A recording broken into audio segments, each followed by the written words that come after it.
Okay, this is practice number 2 for this week. Let's start with our first problem. Megan walks 3 miles per hour. So for every 1 hour, she walks 3 miles. What is the total distance she walks after each hours?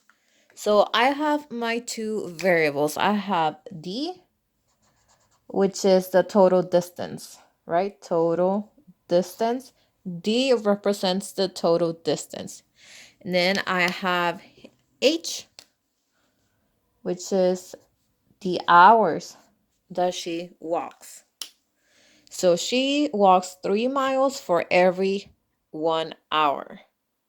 The rate is 3 per 1 mile. D is the total distance she would cover.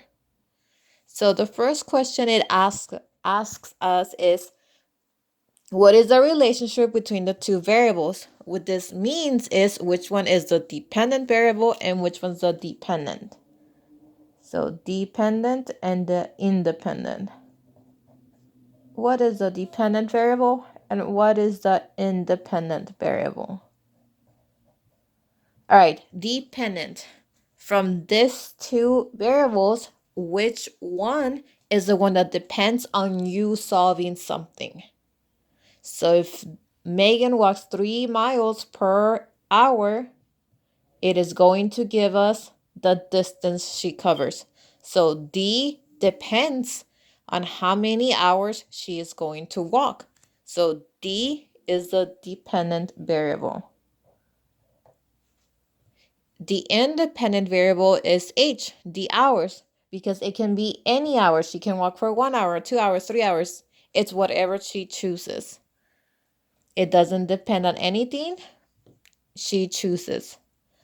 All right, B. What is the distance Megan walked after 5 hours?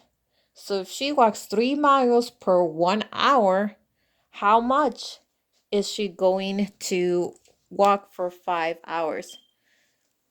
So before I answer that, I want to quickly write over here an equation because I feel like the equation is what helps me figure out my responses for different hours.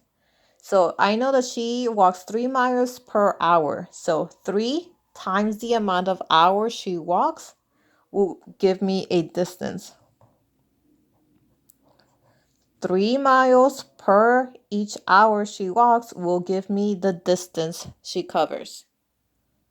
It's 3 miles per each hour equals distance. So now that I have this written down, I'm going to come down here and look at my table. H is for hours, D is for distance.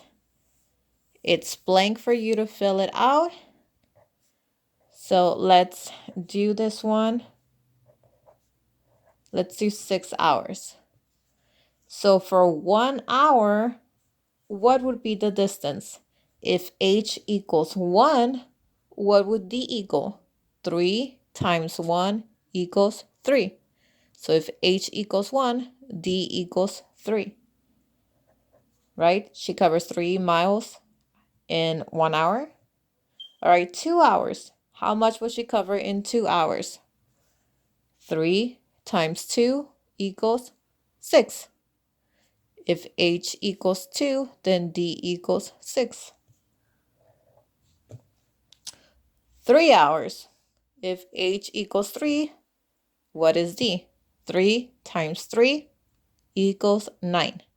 So D will equal 9. If she walks for 4 hours, she's going to cover how many miles? So if H equals 4, what is D? 3 times 4 equals 12. So 12. 5.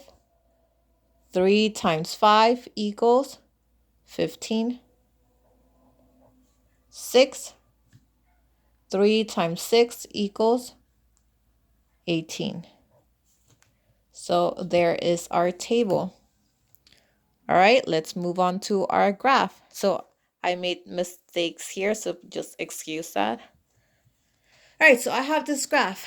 On the bottom, it will represent the amount of hours Megan walked. On the side, it will represent the distance she covered. So if she walks for 1 hour, she covers 3 miles. So 1 hour, 3. So 3 should be in between 2 and 4. I'm going to draw a dot there. If she walks for 2 hours, she is going to cover 6 miles. So 2 and 6 right here.